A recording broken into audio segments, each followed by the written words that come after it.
दोस्तों, समय एक ऐसा शब्द जो हमारे अतीत, वर्तमान और भविष्य को प्रदर्शित करता है। दोस्तों, हमारे ब्रह्मांड में समय ही एक ऐसा आयाम है जिसे हम बदल नहीं सकते हैं। हमें हमेशा से यही सुझाव दिया जाता आ रहा है कि समय कभी लौट कर वापस नहीं आ सकता, लेकिन समय से उत्पन्न हुआ एक वाक्यांश समय यात्रा सुनने में तो काफी साधारण सा शब्द लगता है, लेकिन अगर आप इसके बारे में 10 सेकंड भी ध्यान से सोचेंगे तो आपका दिमाग थम सा जाएगा, क्योंकि समय में यात्रा करना एक असंभव सा काम लगता है और हम बचपन से ही ऐसा पढ़ते आ रहे हैं कि समय को कभी भेदा नहीं जा सकता। वैसे तो समय यात्रा को लेकर आपको इंटरनेट पर बहुत सारी जानकारी मिल जाएगी, जिसमें आपको बहुत ही कठिन तरीके से एवं बहुत ही बढ़ा चढ़ा के बताया जाता है। दोस्तों, हम लेकर आए हैं आपके लिए समय यात्रा से जुड़े एक बहुत ही सरल और अनोखा episode, the reality of time travel. आज के इस वीडियो में हम रिसर्च करेंगे कि क्या समय यात्रा सच में संभव है, और यदि हाँ संभव है तो किन कारणों की वजह से हम समय यात्रा कर सकते हैं। हेलो दोस्तों, मैं हूं आपका दोस्त हर्षित तिवारी और आप स्पेस एंड हिस्ट्री ज्ञान यूट्यूब चैनल से जुड़े हुए हैं। दोस्तों, समय यात्रा का किस्सा ज्यादा पुराना नहीं है। 19वीं सदी में इसे हमारे समक्ष इसी प्रकार से रखा गया जैसे आजकल एलियंस का कॉन्सेप्ट हमें दिखाया जाता है। दोस्तों, जिस प्रकार एलियंस के कोई ठोस सबूत हमारे पास नहीं है, उसी प्रकार समय यात्रा की भी आज तक कोई पुख्ता प्रमाण नहीं दे पाया है। समय यात्रा का सिद्धांत हमारी भौतिकी में तब आया जब महान भौतिक एल्बर्ट आइंस्टीन ने अपने शोध पत्र में अपेक्षिकता, अपने विशिष्ट सिद्धांत में यह साबित करने की कोशिश की कि समय की गति को भी तेज या धीमा किया जा सकता है। दोस्तों, अभी वर्तमान समय में देखें तो समय यात्रा का कॉन्सेप्ट काफी ज्यादा सकारात्मकता को दर्शाता है। आइंस्टाइन की थ्योरी से पहले यह माना गया था कि ब्रह्मांड में हर जगह टाइम कांस्टेंट है, यानी कि सामान्य है, यानी हमारी पृथ्वी की 1 सेकंड और प्लूटो या नेपच्यून की 1 सेकंड दोनों बराबर हैं। लेकिन दोस्तों, आइंस्टाइन ने इस चीज को नकार दिया और उन्होंने कहा कि ब्रह्मांड में समय हर जगह कांस्टेंट नहीं है। यहाँ तक कि हमारी पृथ्वी पर भी अलग अलग छोरों पर समय में अंतर हो सकता है, क्योंकि हमारी पृथ्वी भी इसी ब्रह्मांड में विचरण करती है। आइंस्टाइन के इस थ्योरी ने पूरे विज्ञान जगत को हिला दिया और समय जैसे अपरिवर्तनीय आयाम पर विचार करने को मजबूर कर दिया। चलिए सबसे पहले उन पहलुओं की बात कर लेते हैं जो समय यात्रा में सकारात्मकता को दर्शाते हैं। Number 1, speed. दोस्तों, आइंस्टाइन के विशेष सापेक्षता के सिद्धांत के अनुसार जब हम प्रकाश के गति के निकट गति पर यात्रा करते हैं तो बाहरी दुनिया के सापेक्ष हमारा समय धीमा हो जाता है, जिसे हम फैलाव कहते हैं।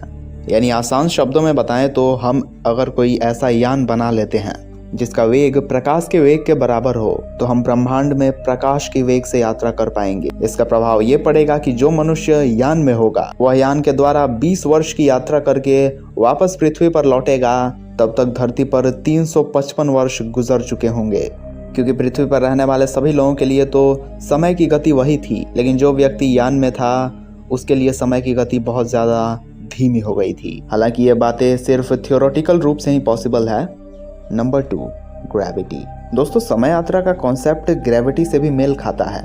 एक पावरफुल ग्रेविटेशनल टिल्ड समय को काफी हद तक धीमा करने की क्षमता रखता है।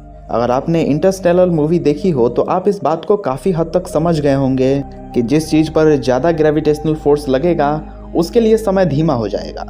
इस बात की पुष्टि सामान्य सापेक्षता के सिद्धांत से की गई है, और आपको ये भी पता है कि हमारे ब्रह्मांड में सबसे हायर ग्रेविटेशनल फील्ड एक ब्लैक होल ही पैदा कर सकता है। तो इसका सीधा सा मतलब है कि हमारे पृथ्वी पर रहते हुए तो समय यात्रा कर पाना असंभव है। अगर कोई व्यक्ति ब्लैक होल में प्रवेश कर जाए तो द वेलोसिटी ऑफ लाइट के चलते वह हजारों वर्ष आगे जा सकता है, जिस प्रकार से हम अक्सर फिल्मों या कहानियों में सुनते हैं। निलंबित एनिमेशन। दोस्तों, सुनने में यह शब्द बिल्कुल अनजान सा लगता है, लेकिन हम आपको बता दें कि इसका मतलब बहुत ही साफ और सरल है। अगर आपने इंटरस्टेलर मूवी देखी है तो इस चीज को समझने में आपको बिल्कुल भी समय नहीं लगेगा, क्योंकि उस मूवी में इस सिद्धांत का यूज किया गया है। दोस्तों, इसका सीधा सा मतलब है कि किसी भी जीवित ऑर्गेनिज्म के बॉडी को कुछ समय के लिए बिल्कुल फ्रीज कर देना, मतलब उसके सभी क्रियाओं को कुछ समय के लिए रोक दें, तो उसका समय बिल्कुल रुक जाएगा और कुछ समय बाद हम उसे फिर से रिज्यूम भी कर सकते हैं। इसका जीता जागता उदाहरण हम भालू या गिलहरी जैसे जीवों में भी देखते हैं। हालांकि ये चीजें उतनी ज्यादा सक्सेसफुल नहीं है। कुछ वैज्ञानिक कम समय के लिए हाइबरनेशन जैसी प्रक्रियाओं पर काम कर रहे हैं, आइए अब बात करते हैं उन पहलुओं पर जो समय यात्रा के नकारात्मकताओं को प्रदर्शित करते हैं। दोस्तों, एल्बर्ट आइंस्टीन ने बताया कि समय और अंतरिक्ष दोनों एक दूसरे से जुड़े हुए हैं, जिसे स्पेस टाइम कहते हैं। समय एक फोर्थ डायमेंशन यानी चौथा आयाम है और समय की गति को धीमा या तेज किया जा सकता है। लेकिन हमारी कहानियों में तो लोग भविष्य और अतीत की यात्रा की बात करते हैं, लेकिन हकीकत तो ये है कि हम कभी भी अपने भविष्य में यात्रा नहीं कर सकते हैं, क्योंकि किसी भी प्रक्रिया के द्वारा अगर हम अपने वर्तमान समय को धीमा कर लेते हैं तो इसका मतलब ये नहीं होगा कि हम अपने ही भविष्य में चले जाएंगे। इसका मतलब ये होगा कि हम अपने वर्तमान में समय का कुछ हिस्सा भविष्य में ले आए हैं। इससे यह चीज साफ हो जाती है कि मानव की उम्र का कोई भी कनेक्शन समय यात्रा से नहीं है। लेकिन कुछ लोग ऐसा मानते हैं कि एक समय यात्री कभी मर नहीं सकता है, मगर यह आपकी बहुत बड़ी गलत फहमी हो सकती है। दोस्तों, एक मज़ेदार बात यह है कि स्टीफन हॉकिंग ने कि समय यात्रा का हमारी भौतिक से कोई कनेक्शन है, उससे भी हमारे विज्ञान जगत में एक समय के लिए खलबली मच गई थी। क्योंकि दोस्तों, एक तरफ महान वैज्ञानिक एल्बर्ट आइंस्टीन ने अपनी थ्योरी सहित समझा दिया था कि समय यात्रा कर पाना पॉसिबल हो सकता है, लेकिन दूसरी तरफ उनके जैसे ही एक महान वैज्ञानिक ने कह दिया कि यह संभव नहीं है। हालांकि स्टीफन हॉकिंग ने इसके लिए कोई सिद्धांत नहीं दिया था, लेकिन कुछ समय बाद स्टीफन हॉकिंग ने भी कह दिया कि समय यात्रा संभव है, मगर उन्होंने बताया कि हम भूतकाल में कभी भी नहीं जा सकते, अर्थात जो समय बीत चुका है हम दोबारा कभी भी उस समय को वापस नहीं ला सकते। उन्होंने ये भी कहा कि अगर हम भविष्य में टाइम मशीन नाम की कोई चीज बना भी पाते हैं तो उससे समय को सिर्फ आगे किया जा सकता है, पीछे नहीं। यानी इसका मतलब वह आदमी वापस अपने भूतकाल में कभी नहीं जा पाएगा। चलिए अब एक उदाहरण के द्वारा समझते हैं कि अतीत में यात्रा कर पाना कैसे संभव हो सकता है। जस्ट इमेजिन दैट कि हम लोगों ने कोई एक मशीन बना ली जो इंसानों को अतीत में भेजने की क्षमता रखता है। और अगर कोई इंसान है जिसका जन्म 2003 में हुआ और वह अपने अतीत में जाएगा तो वह अपने खुद के ही बचपन को वापस पाएगा। ऐसे में यह थ्योरी ये कहती है कि अगर वो वहां पर अपने बचपन में कुछ छेड़छाड़ करेगा तो अपने आगे की भविष्य को ही गड़बड़ कर सकता है, जबकि ऐसा होना पॉसिबल नहीं है क्योंकि वह तो अपने भविष्य से गुजर चुका है। ऐसे ही कई सारी मनगढ़ंत कहानियां आपको हॉलीवुड के मूवीज में देखने को मिल सकती है।